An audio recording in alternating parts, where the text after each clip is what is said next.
আসসালামু আলাইকুম ওয়া রাহমাতুল্লাহি ওয়া বারাকাতুহু। মহান রব্বুল আলামিনের দরবারে শুকরিয়া জ্ঞাপন করছি, যার দয়ায় আমরা জীবিকা অর্জন করি, যার অনুগ্রহে আমাদের প্রয়োজন পূরণ হয়, যার বরকতে অল্প সম্পদেও অনেক কল্যাণ বয়ে আনে।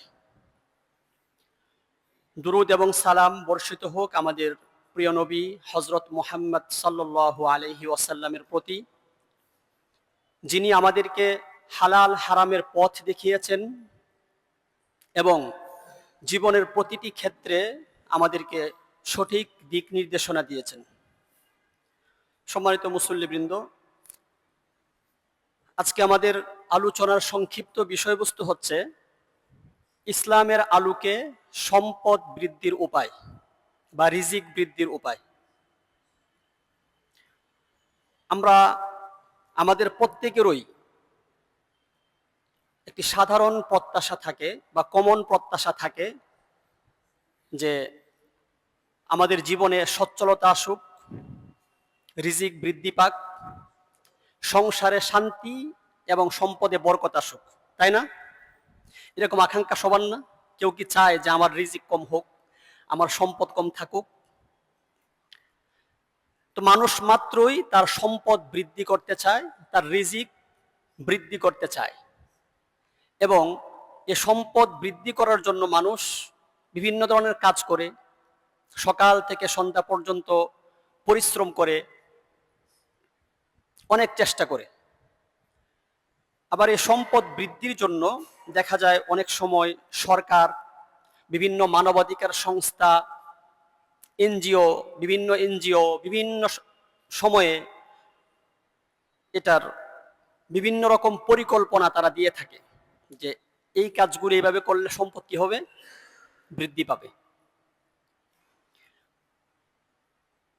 তো এ সমস্ত পরিকল্পনা সমূহের মৌলিক দর্শন হচ্ছে, মূল কথাটা হচ্ছে কাজ করা, যে কাজ করলে সম্পদ বৃদ্ধি পাবে বা রিজিক বৃদ্ধি পাবে। সবগুলোরই মৌলিক কথা একটা, সেটা হচ্ছে কাজ করো, পরিশ্রম করো, সম্পদ বৃদ্ধি পাবে। তবে ইসলাম তাদের এই দর্শনের সাথে একমত, এখানে দ্বিমত পোষণ করে না। তবে ইসলাম এর সাথে আরো কিছু অভ্যন্তরীণ উপায় বা উপকরণ সংযুক্ত করেছে, যে উপায় উপকরণের মাধ্যমে বাহ্যিকভাবে বা সরাসরি হয়তো সম্পদ বৃদ্ধি পাবে না, তবে সম্পদ বৃদ্ধির সহায়ক উপকরণ হিসাবে এগুলো কাজ করবে। আবার এগুলোর উপর ভিত্তি করেই আল্লাহ রব্বুল আলামিন ব্যক্তি, পরিবার এবং সমাজে সমৃদ্ধি দিয়ে থাকেন। আবার এগুলোর অভাবে আল্লাহ রব্বুল আলামিন সম্পদ কমিয়ে দেন, আবার কখনো কখনো শাস্তিও প্রদান করেন। তাহলে এই বিষয়গুলো অবশ্যই গুরুত্বপূর্ণ।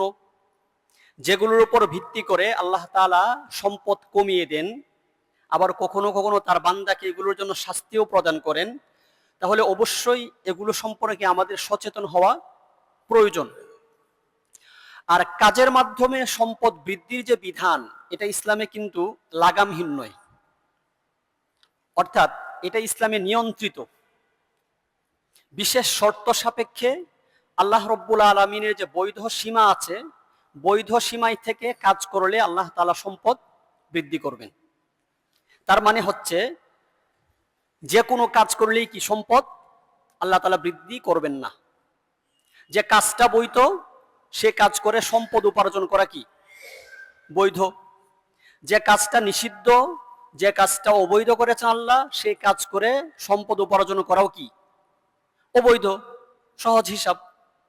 যে কাজটা হালাল, সেই কাজটা করে সম্পদ উপার্জন করা কি হালাল, আর যে কাজটা হারাম, সেই কাজটা করে সম্পদ উপার্জন করা কি হারাম। তো কাজ করতে হবে বৈধ পন্থায়। নবী রাসূলদের ইতিহাস পড়লেও দেখা যায় যে নবী রাসূলগণও কি করেছেন, বৈধ পন্থায় কাজ করেছেন। অতএব ব্যক্তি, পরিবার, সমাজ এবং জাতীয় জীবনে সমৃদ্ধির জন্য বৈধ পন্থায় বা হালাল পন্থায় কাজ করার কোনো বিকল্প নেই, কাজ করতেই হবে। সেই সাথে আমাদেরকে মনে রাখতে হবে যে সম্পদের হ্রাস বৃদ্ধি বা সম্পদ বাড়ানো কমানো এটা মানুষের নিয়ন্ত্রণে নয়, মানুষের হাতে নয়, বরং এটা হচ্ছে আল্লাহ রব্বুল আলামিনের নিয়ন্ত্রণে। এটা আমাদেরকে মাথায় সেট করে নিতে হবে। এই বিশ্বাস যদি না থাকে তাহলে কি সমস্যা হবে? যে সম্পদ বাড়ানো কমানো, রিজিক বাড়ানো কমানো, এটা মালিককে আল্লাহ, এটা মাথায় থাকতে হবে। আপনি কাজ করবেন, অসুবিধা নেই, কিন্তু মাথায় থাকতে হবে যে আমি কাজ করতেছি, এটা আমি চেষ্টা করতেছি, কিন্তু আমাকে সমৃদ্ধি দান করার মালিককে আল্লাহ। এই জন্য দেখা যায় যে অনেক অনেক চেষ্টা করেও, আপ্রাণ চেষ্টা করেও কেউ স্বাবলম্বী হতে পারেন না। আবার অনেকে স্বল্প পরিশ্রম করে আল্লাহর অনুগ্রহে অল্প সময়ে তারা স্বাবলম্বী হন। এটা হচ্ছে আল্লাহ তাআলার অনুগ্রহ। আমরা অনেক সময় কাজের জন্য একবারে আল্লাহর যে বিধিনিষেধ আছে এগুলো ছেড়ে দিই না। নামাজের সময় হয়েছে, তারপর কাজ করতে হবে, এখানে আমি যদি আর 10 মিনিট 15 মিনিট কাজ করি আমি অনেক, আমার এখান থেকে টাকা আসবে, এই ধরনের কাজগুলো আমরা করি না। অথবা যে কোন ওয়ে আমাকে সম্পদ বানাতে হবে, সেটা হারাম পথে হোক আর হালাল পথে হোক, এটা কিনা কোনো বিষয় না। তো আমরা যখন এই কাজগুলো করি তখন কিন্তু আপনি যদি বলেন আমি বিশ্বাস করি যে সম্পদ বৃদ্ধির মালিক আল্লাহ, তাহলে এটা কেউ মানবে না। কারণ আপনি মুখে বলতেছেন যে আপনি এটা বিশ্বাস করেন, কিন্তু কাজে তো সেটা দেখাচ্ছেন না। এই জন্য আল্লাহ রব্বুল আলামিন সূরা যুখরুফ আয়াত নম্বর 32 আল্লাহ রব্বুল আলামিন বলেছেন, আহুম ইয়াকসিমুনা রাহমাতা রাব্বিক নাহনু কাসামনা বাইনাহুম মাঈশাতাহুম ফিল হায়াতিদ দুনিয়া ওয়া রাফা'না বা'দাহুম ফাওকা বা'দিন দারাজাতিন লিয়াত্তাখিযা বা'দুহুম বা'দান সুখরিয়া ওয়া রাহমাতু রাব্বিকা খায়রুম মিম্মা ইয়াজমাউন। আল্লাহ তাআলা এখানে বলছেন, প্রশ্ন করতেছেন, আহুম ইয়াকসিমুনা রাহমাতা রাব্বিক, যে তারা কি আপনার পালনকর্তার রহমত বন্টন করে। এখানে রহমত দ্বারা উদ্দেশ্য হচ্ছে নবুয়ত, অর্থাৎ যখন রাসূলকে নবুয়ত দেওয়া হলো, তার উপর কোরআন নাজিল হলো, তখন মক্কার কাফির মুশরিকরা বলতে লাগলো যে মুহাম্মদকে নবুয়ত দেওয়া হয়েছে, মুহাম্মাদের উপর কোরআন অবতীর্ণ হয়েছে, কোরআন তো বা নবুয়ত তো মক্কা বা তায়েফের কোনো সম্ভ্রান্ত ব্যক্তিকে দেওয়ার প্রয়োজন ছিল। তার মানে নবুয়ত কাকে দেওয়া হবে কাকে দেওয়া হবে না, এটার ডিসিশন কি তারা নিবে? আল্লাহ তাআলা বলছেন যে আহুম ইয়াকসিমুনা রাহমাতা রাব্বিক, যে তারা কি আপনার রবের রহমত বন্টন করে, তারা কি নবুয়ত বন্টন করে। নাহনু কাসামনা বাইনাহুম মাঈশাতাহুম ফিল হায়াতিদ দুনিয়া, যে নবুয়ত তো অনেক উঁচু পর্যায়ের জিনিস, বরং দুনিয়ার যে রিজিক, পার্থিব জীবনে যে জীবিকা, এটাও তো আমি নিজে বন্টন করি, এরা তো এটা বন্টন করার যোগ্যও না, এটা তো অনেক নিচু পর্যায়ের জিনিস। ওয়ারাফা'না বা'দাহুম ফাওকা বা'দিন দারাজাত, এবং আমি তাদের একজনের মর্যাদা আরেকজনের উপর উন্নীত করেছি। কেন? লিয়াত্তাখিযা বা'দুহুম বা'দান সুখরিয়া, যাতে করে তারা একে অপরকে দিয়ে কাজ করিয়ে নিতে পারে। সবাই যদি একরকম হতো, একই স্ট্যাটাসের হতো, একই শ্রেণীর হতো, তাহলে কি পৃথিবী চলতো? কাজ করার লোক খুঁজে পাওয়া যেত না। সম্মানিত হাজরিন, তখন এখানে আল্লাহ তাআলা বলেছেন যে পার্থিব জীবনে যে রিজিক, এটা বন্টনের মালিক কে? আল্লাহ। আমরা কাজ করি, আমরা চেষ্টা করি। সূরা আলী ইমরানের ২৭ নম্বর আয়াতে আল্লাহ তাআলা বলছেন যে তুলিজুল লাইলা ফিন নাহারি ওয়া তুলিজুন নাহারা ফিল লাইল ওয়া তুখরিজুল হাইয়া মিনাল মাইয়িতি ওয়া তুখরিজুল মাইয়িতা মিনাল হাইয়্যি ওয়া তারযুকু মান তাশাউ বিগাইরি হিসাব। আর আপনি রাতকে দিনের মধ্যে প্রবেশ করান এবং দিনকে রাতের মধ্যে প্রবেশ করান। আপনি মৃত থেকে জীবন্তের আবির্ভাব ঘটান আবার জীবন্ত থেকে মৃতের আবির্ভাব ঘটান। ওয়াতারযুকু মান তাশা বিগাইরি হিসাব, এবং আপনি যাকে ইচ্ছা অপরিমিত রিজিক দান করেন, বেহিসাবি রিজিক দান করেন। তাহলে এই দুটো আয়াত থেকে বোঝা গেল যে রিজিকের মালিক বা সম্পদ কমানো বাড়ানোর মালিক, রিজিক প্রশস্ত করার মালিক কে? আল্লাহ। এটা আমাকে আগে মাথায় রাখতে হবে। সম্পদ উপার্জনের ক্ষেত্রে মাথায় এটা সেট করে নিতে হবে। তখন দেখা যাবে যে আমার জীবনে সমৃদ্ধি আসবে, আমি হতাশ হব না। অনেক কাজ করার পরেও, অনেক পরিশ্রম করার পরেও কি কিছু জীবনে কিছু করতে পারছেন, এরকম অনেক মানুষ আছেন। অথবা সম্পদ উপার্জন করতেছেন কিন্তু সেটাকে ম্যানেজ করতে পারতেছেন না, থাকে না, মানে বাজে খাতে খরচটা বেশি। সম্মানিত হাজিরিন, আরেকটা বিষয় আমাদেরকে মাথায় রাখতে হবে, সেটা হচ্ছে যে ইসলামে সম্পদ বৃদ্ধির মৌলিক পথ হচ্ছে একটা। কয়টা? একটা। সেটা হচ্ছে হালাল পথ। কি পথ? হালাল পথ। এটাও মাথায় রাখতে হবে। আমি যখন সম্পদ বৃদ্ধির জন্য কাজ করব, সেটা আমাকে হালাল পথে কি করতে হবে? কাজ করতে হবে। কারণ আমি বললাম যে ইসলামে কাজের মাধ্যমে যে সম্পদ বৃদ্ধির বিধান, এটা ইসলামে নিয়ন্ত্রিত, লাগামহীন নয়। সব কাজ করে কি, সব কাজ করা কি বৈধ? বৈধ কাজ করে সেখান থেকে উপার্জন করা বৈধ, অবৈধ কাজ করে সেখান থেকে উপার্জন করা কি? অবৈধ। তো আল্লাহ রাব্বুল আলামিন সূরা আরাফের 32 নম্বর আয়াতে আল্লাহ তাআলা বলছেন, কুল মান হাররামা যিনাতাল্লাহিল্লাতী আখরাজা লিইবাদিহি ওয়াত-তাইয়্যিবাতি মিনার রিজক কুল হিয়া লিল্লাযীনা আমানু ফিল হায়াতিদ দুনিয়া খালিসাতান ইয়াওমাল কিয়ামাহ كذلك نفصل الآيات لقوم يعلمون قل من حرم زينة الله التي أخرج لعباده। হে নবী, হে রাসূল, আপনি জিজ্ঞেস করুন যে আল্লাহ রাব্বুল আলামিন তার বান্দাদের জন্য যে সব শুভনীয় বস্তু এবং পবিত্র জীবিকা রিজিক হিসাবে সৃষ্টি করেছেন, মান হাররামা, সেগুলো কে নিষিদ্ধ করলো বা সেগুলো কে হারাম করলো? আল্লাহ তাআলা বান্দার জন্য যে পবিত্র রিজিক দিয়েছেন, সেগুলোকে নিষিদ্ধ করলো কে?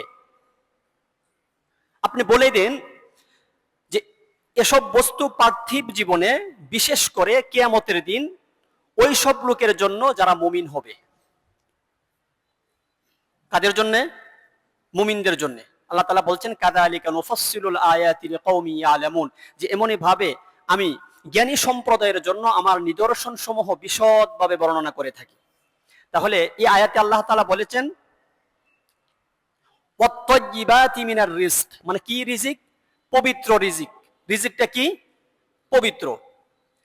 সূরা বানী ইসরাঈলের ৭০ নম্বর আয়াতে আল্লাহ তাআলা বলছেন, ওয়ালাকাদ কাররামনা বনি আদামা ওয়া হামালনাহুম ফিল বাররি ওয়াল বাহর ওয়ারাযাকনাহুম মিনাত الطيبات وفضلناهم على كثير ممن خلقنا تفضيلا ولقد كرمنا بني آدم, যে আমি আদম সন্তানকে সম্মানিত করেছি, মর্যাদাপূর্ণ করেছি।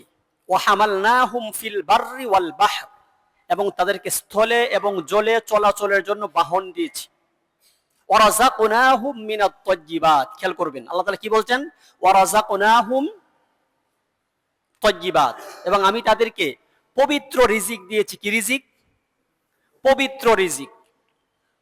সম্মানিত হাজিরিন, তারপর আল্লাহ বলেছেন, এবং আমি তাদেরকে অনেক সৃষ্টির উপর তাদেরকে শ্রেষ্ঠত্ব দিয়েছি।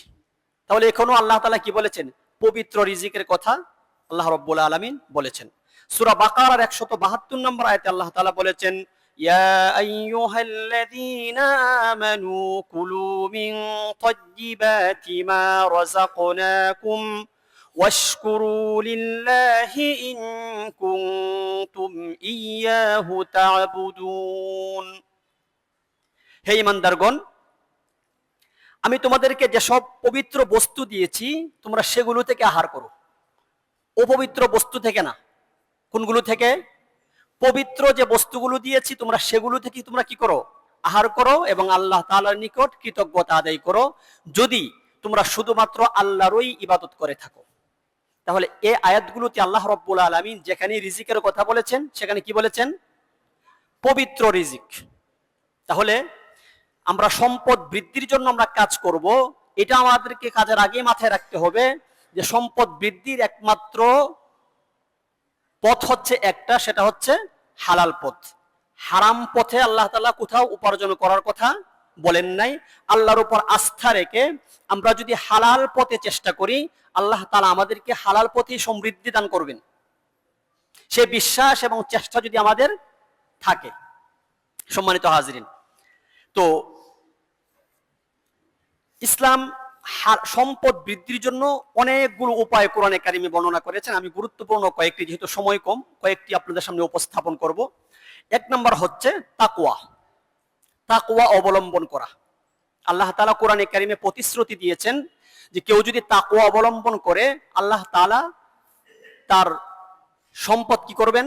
বাড়িয়ে দিবেন, বা তার রিজিককে প্রশস্ত করে দিবেন। তাকওয়া কি? তাকওয়া হচ্ছে ইসলামী শরিয়ার একটি বহুল পরিচিত শব্দ। আমরা জানি যে তাকওয়া মানে হচ্ছে আল্লাহকে ভয় করা, দূরে থাকা বা বেঁচে থাকা, আবিধানিক অর্থ। আর পরিভাষায় তাকওয়া বলা হয় আল্লাহ তাআলার ভয়ে আল্লাহর নিষিদ্ধ বস্তুসমূহ থেকে বিরত থেকে আল্লাহর নির্দেশিত পথে চলার জন্য আপ্রাণ চেষ্টা করা। এটাকে পরিভাষায় তাকওয়া বলা হয়। অথবা যে কাজ করার কারণে মানুষকে শাস্তির সম্মুখীন হতে হবে, সে কাজ থেকে নিজেকে বাঁচিয়ে রাখাটাই হচ্ছে কি? তাকওয়া। যদি আরো সহজ করে বলি, প্রত্যেকটা কাজ করার সময় এই চিন্তা করা যে আমি যে কাজটা করছি এটা আল্লাহ তাআলা দেখছেন এবং আল্লাহর কাছে আমাকে এই কাজের হিসাব দিতে হবে। তখন আমাকে চিন্তা করতে হবে, যদি আমি হিসাব দিতে পারি তাহলে এই কাজটা কি? হালাল। আর হিসাব না দিতে পারলে কাজটা কি? হারাম। সম্মানিত হাজিরিন, তো যারা আল্লাহ ভীতি এবং তাকওয়ার সঙ্গে জীবন পরিচালনা করে এবং আল্লাহ রাব্বুল আলামিনের বিধান মেনে চলে, আল্লাহ রাব্বুল আলামিন তাদেরকে তাদের রিজিকে বারাকা দান করেন এবং তাদের সম্পদ এবং জীবিকার পথ প্রশস্ত করে দেন। সূরা তালাক আয়াত নম্বর হচ্ছে 2 এবং 3। আল্লাহ রাব্বুল আলামিন বলেছেন, ومن يتق الله يجعل له مخرجا ويرزقه من حيث لا يحتسب ومن يتوكل على الله فهو حسبه إن الله بالغ أمره قد جعل الله لكل شيء قدرا ومن يتق الله يجعل له مخرجا। যে ব্যক্তি আল্লাহকে ভয় করবে বা তাকওয়া অবলম্বন করবে, আল্লাহ তার জন্য সংকট থেকে উত্তরণের পথ তৈরি করে দিবেন। আল্লাহ তাআলা তাকে সংকট থেকে উত্তরণের পথ তৈরি করে দিবেন। ওয়ারযুকহু মিন হাইথু লা ইয়াহতাসিব, এবং তাকে তার ধারণাতীত উৎস থেকে রিজিক দান করবেন। অর্থাৎ এমন জায়গা থেকে রিজিক দান করবেন যেটা সে কখনোই কি করতে পারে না, কল্পনাও করতে পারে না। ওমান ইয়াতাওয়াক্কাল আলাল্লাহি ফাহুয়া হাসবু, আর যে ব্যক্তি আল্লাহর উপর ভরসা করবে, আল্লাহ তাআলাই তার জন্য যথেষ্ট। নিশ্চয়ই আল্লাহ তার কাজ পূর্ণ করবেন। আর আল্লাহ সবকিছুর জন্য একটা পরিমাণ নির্দিষ্ট করে রেখেছেন। দেখেন, আমরা এখানে যারা আছি, আমরা যদি চোখ বন্ধ করে একটু চিন্তা করি যে আমরা আমাদের এই ছোট্ট জীবনে এমন অনেক, কারো জীবনে হয়তো একাধিকও হইতে পারে, এমন কিছু জিনিস পেয়েছি যেটার যোগ্য কিনা আমি না, বা আমার যে জিনিসটা এভাবে আসবে এটা আমি কখনোই কল্পনাও কি করতে পারি নাই, বা এমন একটা জিনিস পেয়েছি এটার যোগ্য আমি না, বা আমার সেই যোগ্যতা নাই, কিন্তু আমি এই জিনিসটা কি করছি, পেয়ে গেছি। এরকম অনেক আছে, যদি আমরা চিন্তা করি পাবো। তাহলে আল্লাহ তাআলা তাকওয়া অবলম্বন করলে এমন স্থান থেকে রিজিক দিবেন যেটা বান্দা এখান থেকে রিজিক আসবে দেশে কল্পনাও কখনো করে নাই।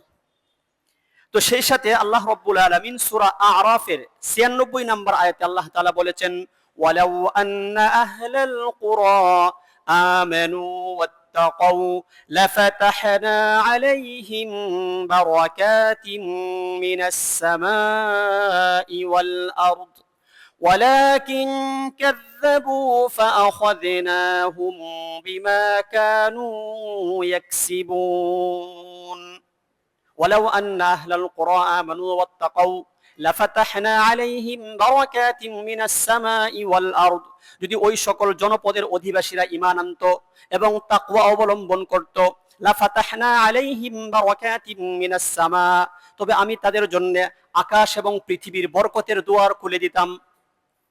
আমি তাদের জন্য আকাশ এবং পৃথিবীর বরকতের দুয়ার খুলে দিতাম। ওয়ালাকিন কাযযাবু ফাআখাযনাহুম বিমা কানু ইয়াকসিবুন, কিন্তু তারা নবী রাসূলকে হেয় প্রতিপন্ন করেছে, মিথ্যা প্রতিপন্ন করেছে, এবং আমি তাদের কৃতকর্মের জন্য তাদেরকে পাকড়াও করেছি।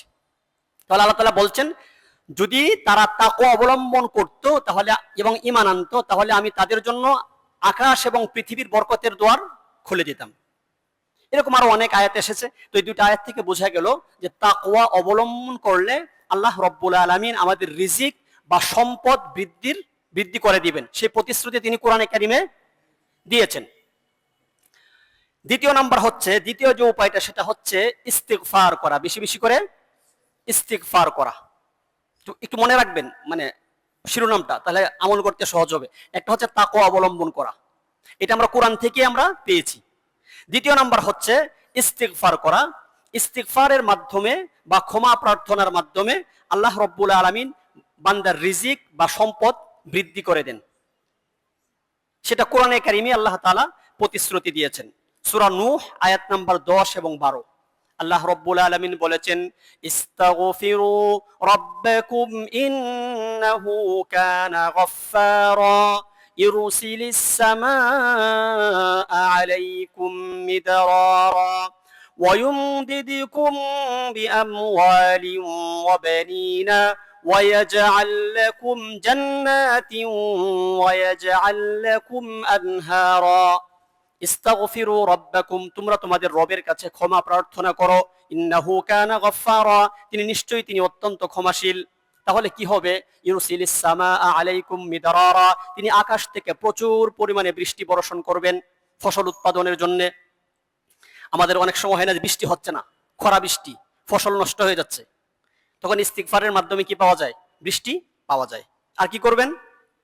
ওয়ায়ুমদিদুকুম বিআমওয়ালিন ওয়া বানিন ওয়ায়াজআল লাকুম জান্নাত ওয়ায়াজআল লাকুম আনহারা, যে তিনি তোমাদের ধন সম্পদ এবং সন্তান সন্ততিতে কি করবেন? বারাকাহ দান করবেন, উন্নতি দান করবেন, সম্পদ বৃদ্ধি করে দিবেন। যাদের সন্তান নাই তাদেরকে কি করবেন? সন্তান দিবেন। তাহলে সন্তান যাদের নাই তাদের আমল কি? কোরআন থেকে বেশি বেশি করে ইস্তিগফার করা। ওয়াজআল লাকুম জান্নাত ওয়াজআল লাকুম আনহারা, তিনি তোমাদের জন্য উদ্যান স্থাপন করবেন, তোমাদের নদী নালাগুলো কি করবেন? পরিপূর্ণ করে দিবেন। অর্থাৎ নিজের সমৃদ্ধির জন্য, স্বাচ্ছন্দ্যের জন্য এই কাজগুলো আল্লাহ তাআলা কি করবেন? ইস্তিগফারের কারণে আল্লাহ তাআলা করে দিবেন।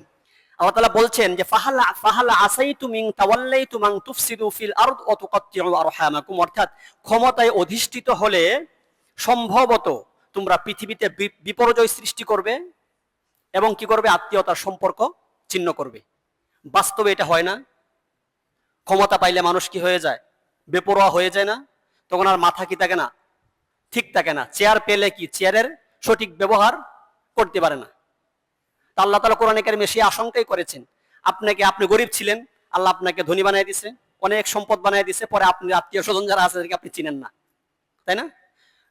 পরে আপনার নিজের ভাইকে আপনি পরিচয় দেন না, হ্যাঁ গরিব। তো এগুলো আমাদের সমাজে হচ্ছে না?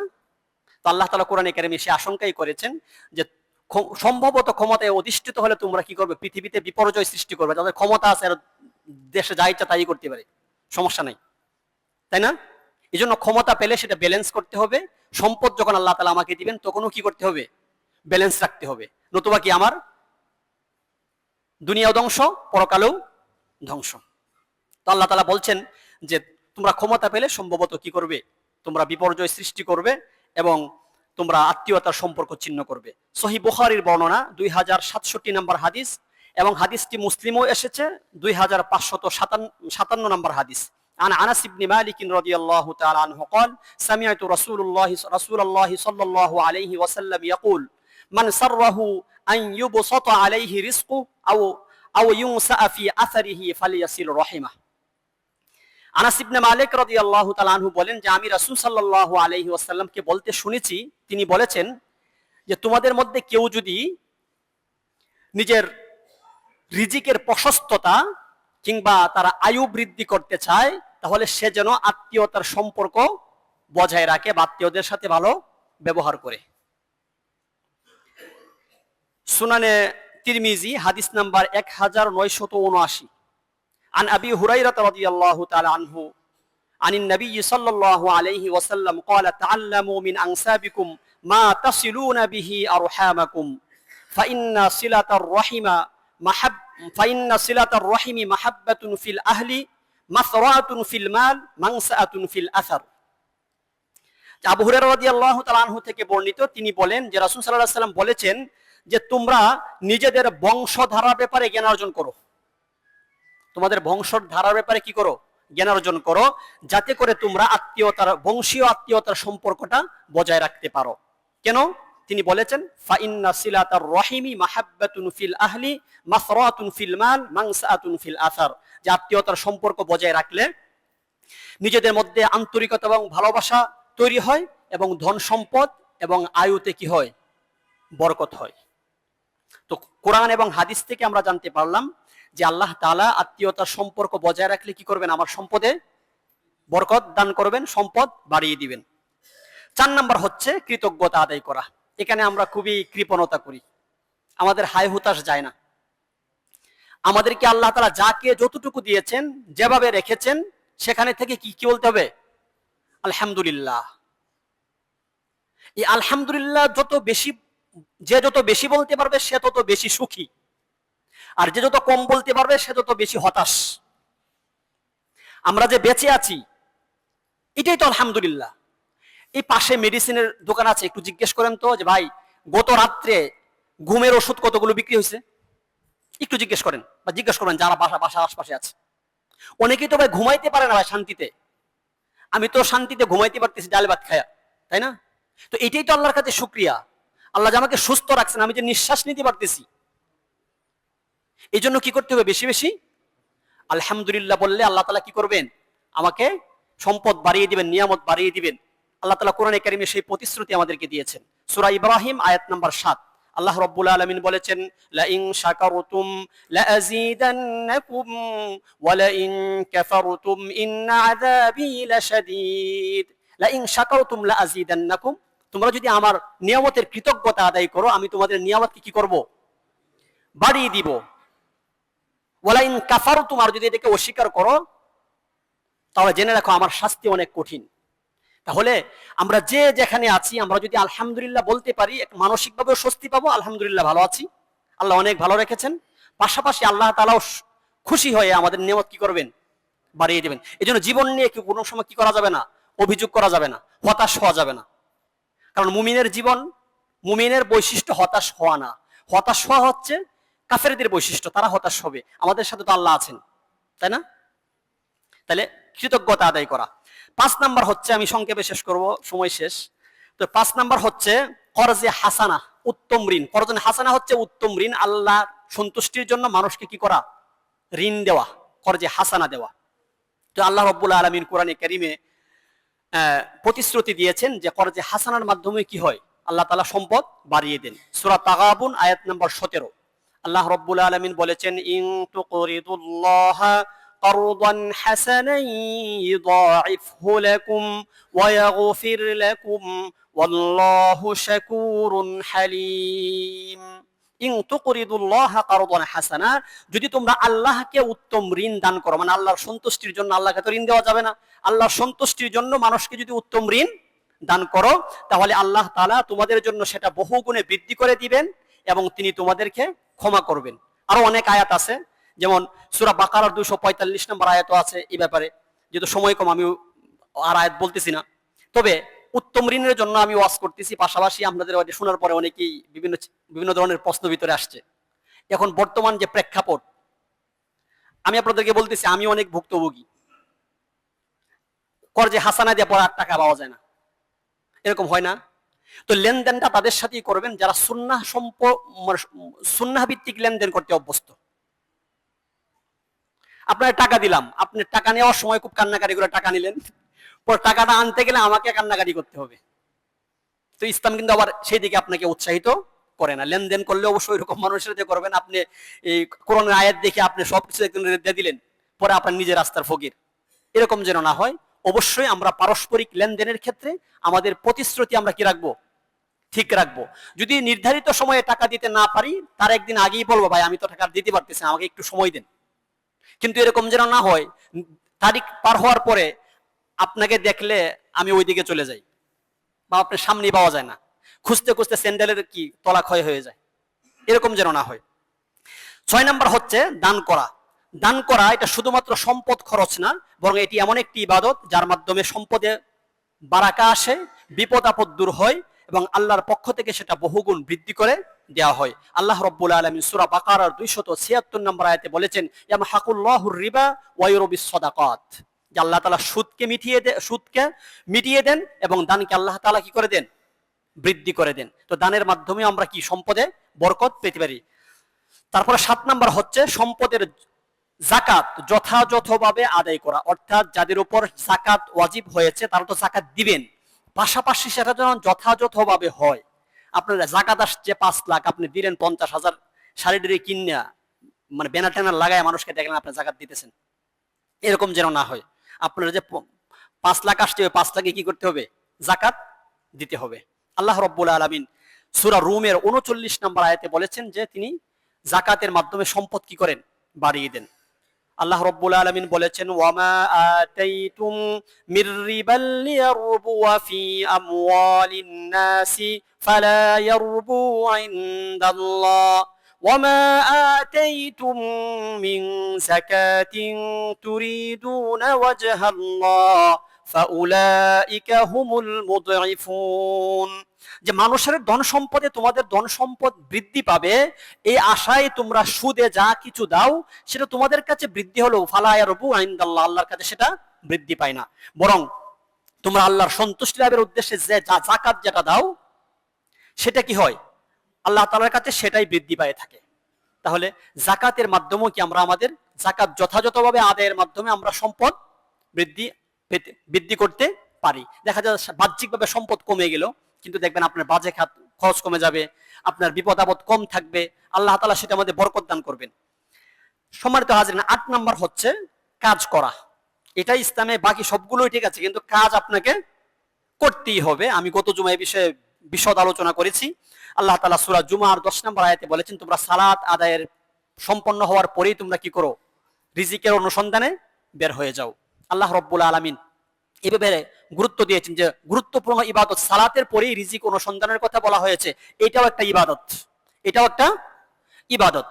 আল্লাহ রাব্বুল আলামিন সূরা মুলকের 15 নম্বর আয়াতে বলেছেন, হুয়াল্লাযী জাআলা লাকুমুল আরদা যালুলান ফামশু ফি মানাকিবিহা ওয়া কুলু মির রিজকিহি ওয়া ইলাইহিন নুশুর, তিনি তো তোমাদের জন্য পৃথিবীকে সুগম করে দিয়েছেন, পৃথিবীকে তোমাদের অনুগত করে দিয়েছেন। ফামশু ফি মানাকিবিহা, সুতরাং তোমরা ওর দিক দিগন্তে বিচরণ করো। ওয়াকুলু মির রিজকি, এবং তার প্রদত্ত জীবন উপকরণ থেকে তোমরা কি করো, আহার্য গ্রহণ করো।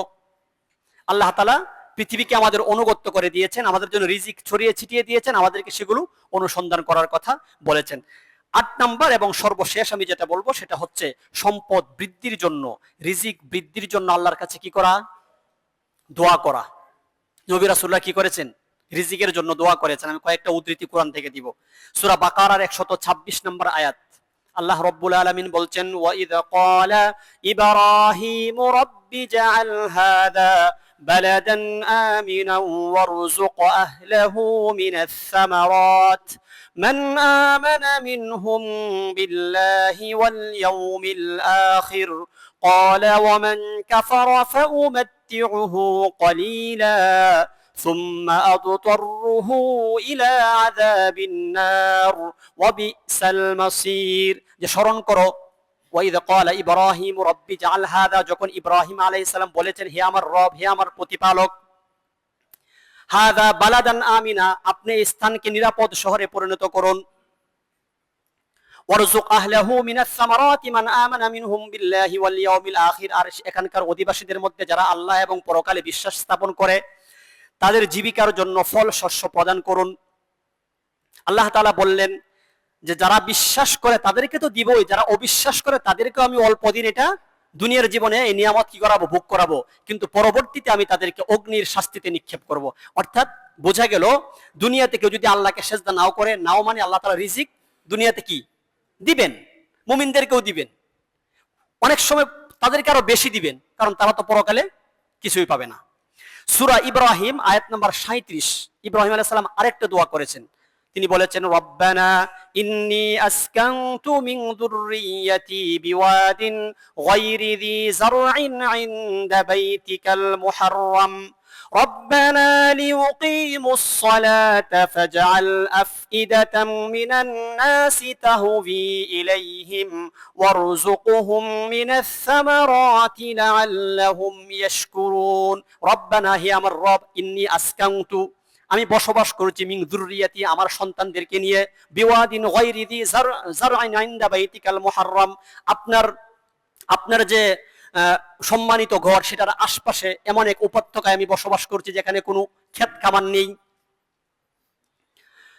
হে আল্লাহ আমি এই জন্য এটা করেছি, রব্বানা লিউকিমুস সালাহ, যাতে করে তারা সালাত কায়েম করতে পারে, ফাজআল আফইদাতাম মিনান নাস, সুতরাং আপনি মানুষের অন্তরে তাদের প্রতি অনুরাগ সৃষ্টি করে দেন এবং তাদেরকে ফলমূলের কি করেন, জীবিকা দান করেন। ইব্রাহিম আলাইহিস সালাম আল্লাহর কাছে কি করেছেন, দোয়া করেছেন। ঈসা আলাইহিস সালাম আল্লাহর কাছে দোয়া করেছেন। সূরা মাইদার 114 নম্বর আয়াত আল্লাহ রাব্বুল আলামিন বলেছেন, ক্বালা ঈসা ইবনু মারইয়াম আল্লাহুম্মা রাব্বানা আনজিল আলাইনা মাইদাতাম মিনাস সামাই তাকুনু লানা ঈদান লিআউওয়ালিনা ওয়া আখিরিনা ওয়া আয়াতাম মিনক ওয়ারযুকনা ওয়া আনতা খায়রুর রাযিকিন। ঈসা আলাইহিস সালাম বলেছেন, রব্বানা আনজিল আলাইনা মাইদাতাম মিনাস সামা, হে আমার রব আপনি আকাশ থেকে খাদ্যবর্তী খানচা নাজিল করুন বা আমাদের জন্য খাদ্য দান করুন। তাকুনু লানা ঈদান লিআউওয়ালিনা ওয়া আখিরিনা, যেটা আমাদের পূর্ববর্তী এবং পরবর্তীদের জন্য কি হবে, আনন্দের কারণ হবে। ওয়া আয়াতাম মিনকা, এবং আপনার পক্ষ থেকে একটা নিদর্শন হবে। ওয়ারযুকনা ওয়া আনতা খায়রুর রাযিকিন, আপনি রিজিক দান করুন, আপনি তো শ্রেষ্ঠ রিজিক দাতা। তাহলে আল্লাহর কাছে কি করা, বেশি বেশি করে দোয়া করা। সম্মানিত হাজরিন, আমরা সবাই সম্পদ বৃদ্ধি করতে চাই, আর ইসলাম আমাদেরকে বলে যে শুধু বাহ্যিক উপায় নয়, বরং আল্লাহমুখী জীবনেই প্রকৃত সমৃদ্ধির চাবিকাঠি। তাকওয়া, ইস্তিগফার, আত্মীয়তার সম্পর্ক রক্ষা, কৃতজ্ঞতা, মানুষের উপকার করা, দান করা, যাকাত আদায় করা, আল্লাহর কাছে দোয়া করা, এগুলো হচ্ছে সম্পদ বৃদ্ধি এবং বরকত লাভের কি উপায়। সম্মানিত হাজরিন, আসুন আমরা আল্লাহ রাব্বুল আলামিনের এই নির্দিষ্ট পথগুলো আমরা আমাদের জীবনে বাস্তবায়ন করি, তাহলে আল্লাহ তাআলা আমাদের জীবনে কি করবেন, আমাদের সম্পদে বারাকা দান করবেন। সাথে সাথে আমাদেরকে মনে রাখতে হবে যে সম্পদের বাহ্যিক আধিক্যটাই কিনা প্রকৃত ধন সম্পদ না, বরং যে সম্পদে বরকত আছে, বারাকা আছে, যে সম্পদ মানুষকে আল্লাহর নিকটবর্তী করে দেয়, যে সম্পদে দুনিয়া এবং আখিরাতের কল্যাণ বয়ে আনে, সেটাই হচ্ছে কি প্রকৃত সম্পদ। আল্লাহ রাব্বুল আলামিন আমাদের সকলকে হালাল রিজিক, প্রশস্ত জীবিকা এবং বরকতপূর্ণ সম্পদ দান করুন। ওমা আলাইনা ইল্লাল বালাগ।